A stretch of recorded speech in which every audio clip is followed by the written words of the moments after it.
Hi, I'm Buzzy Lee, aka Sasha. Who am I again? And where are you from? I'm from Los Angeles, California.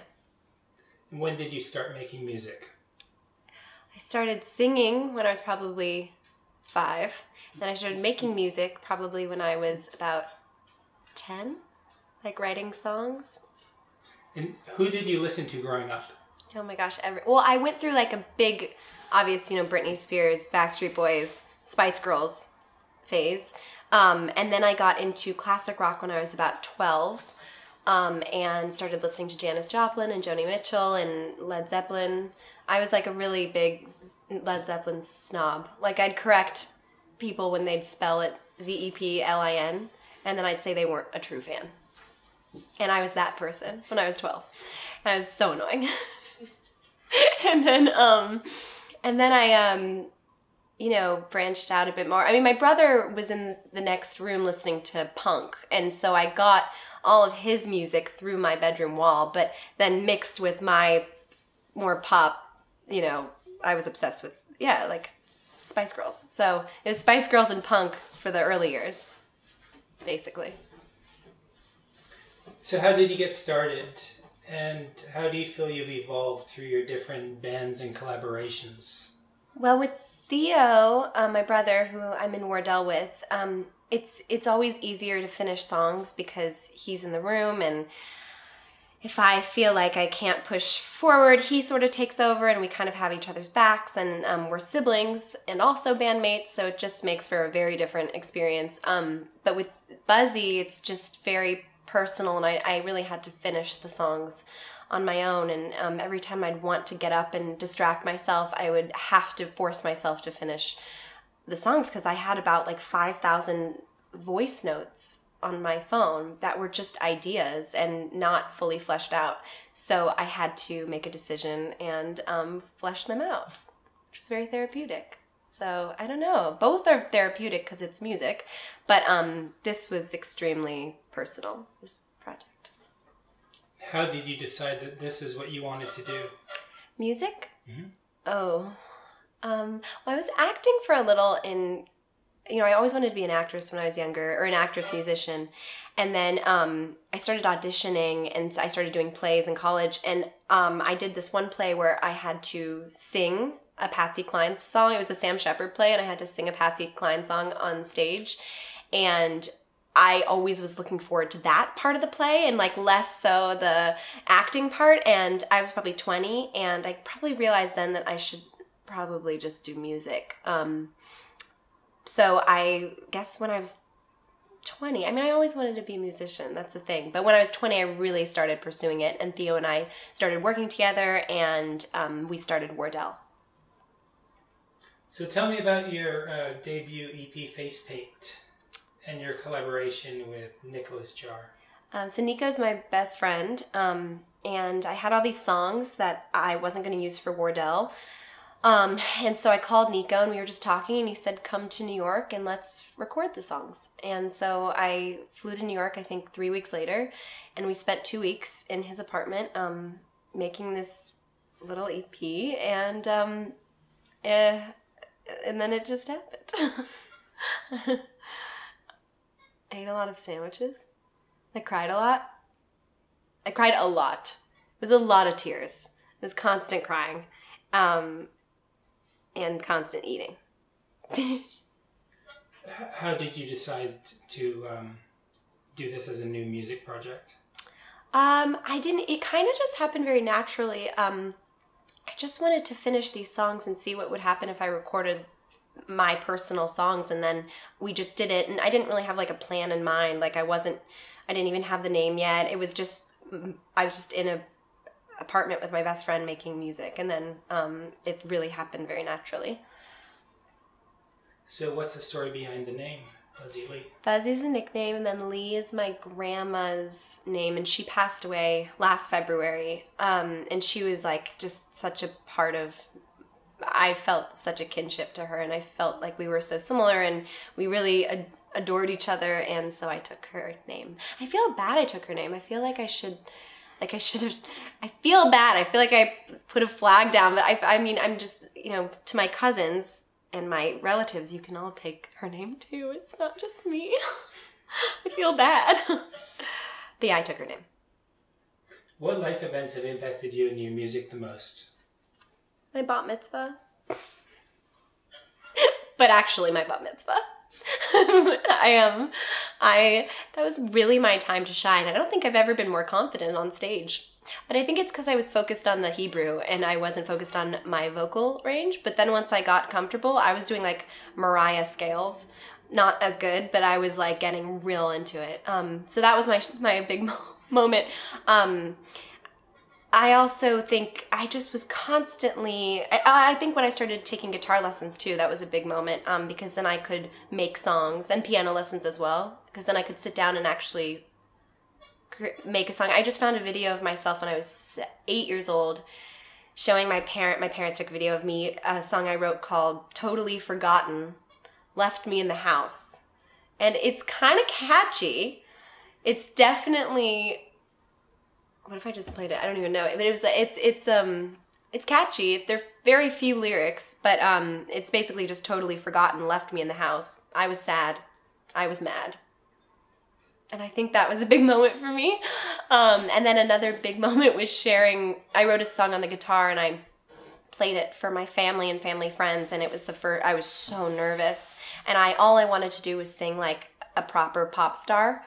And I was noticing that my voice didn't have that quality that Christina's did.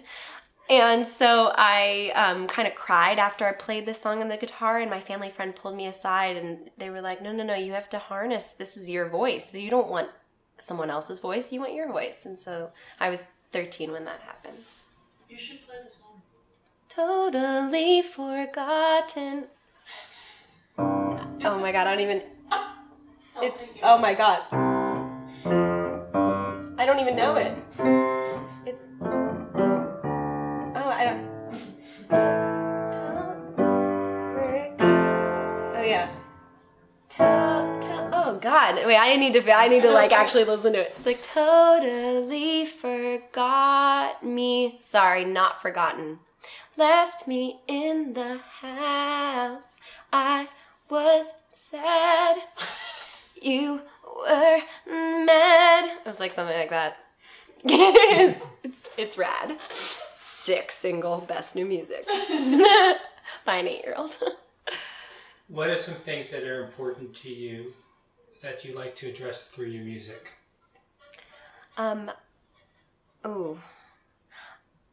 Self-doubt, falling into patterns with people or things that you love that may not be so good for you. I'm obsessed with, like, I have my diaries from when I was 8 years old, and I've had a diary since I was 8 years old, so I'm constantly looking back at all my entries and noticing that I have not changed since I was 8. It's really interesting. All my diary entries, in 98 are the same as 2018. And it's so fascinating to me. So I think I'll always try to keep a childlike quality to my music. So, and always like harnessing that child, because that really is still very much present, and I still very much am that person. And so I think it's very important to look back at old entries for me. I'm constantly looking at old photos and entries and songs that I wrote when I was 15, and I'm constantly sort of, I'm very much stuck in the past, but I'm using it sort of as motivation to maybe evolve into something else, but I keep falling back on the way I used to be. So, who would you most like to collaborate with and why? Frank Ocean, because he's Frank Ocean. Frank Ocean. I've just been re-listening to Blonde for the past week, and I can't stop. I'd also love to collaborate with, I just love collaborating with friends. So, truly, any of my friends. I love it so much. It feels safe. It feels protected. It feels, I think you can really shine when you're in a room. That sounds so cheesy, but you can really shine when you're in a room with your friend, and like even in conversation, and then I'm constantly like getting ideas from conversations I have with my friends who aren't necessarily musicians, but I would like to collaborate with more friends, I guess. And then probably, who else do I love? James. God, I'm blanking. Yeah, I think that. What are your interests and passions outside of music? I paint. I have actually all my paintings from when I was younger, or like that my mom was like, we don't want these in the house anymore, so will you please take these off my hands? So I have all my studies from when I was like 15 to 20 next to my refrigerator. I can show you a self-portrait. Okay, hold on. I can show you. It's really funny. I just really had a skewed vision. Okay, well. Okay, so one. Those are big. Well, big or go home, you know. So this is what I guess I thought I looked like when I was 20. Oh, wow. Very sexy pic. I'm not wearing a bra. Very, very risque. But then I wanted to do a family friends. Don't worry. I wanted to do a family friends picture. I wanted to do a portrait of my family friend's 9-year-old. And I was so proud of it. And when you're in the studio, you really kind of forget what something looks like. And I showed the child this portrait of her, and she cried. Oh my God, it looks like Trump. She cried. So that's why this portrait is not in her house. That's why this portrait is now in my house. I really like what I did with the length of her face. So I love painting. Commissions. I'm taking commissions for children's portraits. Those are great. What? Hey. Hi. That looks like Donald Trump. Oh yeah. No, I have more where that came from. This is Jan. Love you. So I love painting. I love everything. God, I like to do so much. I love writing. I love, what else do I love? Hanging with friends. No, I love writing, and I do when I am acting in something, like, or just like my friend asked me to do a movie for him recently, and I said yes, and I got to sort of improv the whole time and do a bunch of accents, and that was really fun. So I enjoy it a lot. But no, I love painting children's portraits. 9 years old, scarred her for life. I shan't be doing that again. Actually, the tank top is good. Yeah, it was kind of like a cool moment when I was dating this guy, and he came into the studio to see what I was working on, and I was like, here babe, do you want to do the white dots? And it was a very like, I was like, here, let me show you. You dip it into the paint, and then you just go like that. And it was like, and he was like this, and I was like, yes, like that.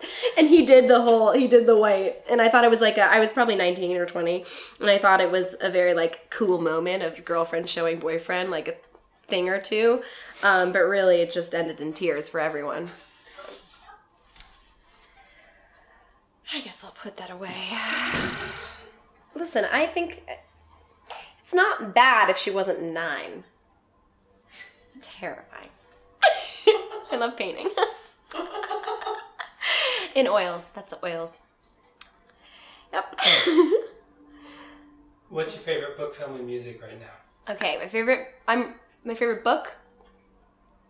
I'm reading. I like to read like those, contemporary books that come out and like that are real hot on the market. So I'm reading the Immortalists. But I always go back to Proust and I always keep like 3. Yeah, I have the whole collection. And then what else am I reading? I'm not really reading right now, actually. I haven't read in a while. Movies. Well, I'm watching The Comeback on that HBO show with Lisa Kudrow. And then I'm watching Handmaid's Tale. And then movies, I'm sort of now like trying to educate myself. I feel like I missed out on seeing so many classic films. So now I'm like I just watched North by Northwest, which I had never seen. And I just watched like some Marx Brothers movies, and I'm just trying to watch a bunch of old films. I went through like a crazy Albert Brooks kick where I had never seen a single Albert Brooks movie until like The Muse, which like a couple months ago, and then I just kind of went on a tear and watched every single Albert Brooks movie. Yeah. And music? Oh, music, yeah. I'm listening to, I always have to go to my phone to look at my Spotify thing because I listen to such obscure music, but then I also listen to, like, I listen to JPEG Mafia, and then this new girl, Ebony, who has a song out who's really good. And then Kate Bush, always. That was so... I can't believe I just said that. Kate Bush, always. I listen to, right now there's like, Enya, Robert Wyatt, Marvin Gaye. And then I feel like I have so many friends who are coming out with really great songs that I just have to support them and plug them. Lola Kirk, who has a really beautiful song called Monster. Monster, yes. And then I love Springtime Carnivore, always. And yeah, I just have a lot of like, I've been listening to Love, the band, and then Always Hall & Oates, and then Shuggie Otis. And that's kind of been on my like repeat for a bit. So what's next? Next, I record more songs and play more shows and write more music and paint more portraits of children. Obviously, that is the next real mission. Would you like a portrait of your daughter or son? Yes, okay. Please. All right, gladly. Didn't even have to pull my leg, okay? Pull my arm. My leg! Is pull my leg even an expression? Pull my leg. I realized it hit me like a year ago that I don't know idioms. Like I'm not up to date on American idioms. Like when people say things, I don't know what they're saying. Like throw the baby out with the bathwater. Is that it? Nobody says that. Someone just said that. And I was like, yeah, totally. No, I know, right? And then I had to look it up on like idioms.com or whatever. And I don't know American idioms. I didn't know that was a website. It is. Isn't that a Green Day album? Don't wanna be an American idiom. Yes, yes, it is. That's really funny. Yeah, so idioms, I'm just learning. So that's actually my next mission is I just want to learn all the classics. Classic idioms, and then paint more portraits, and then I guess I'll record more.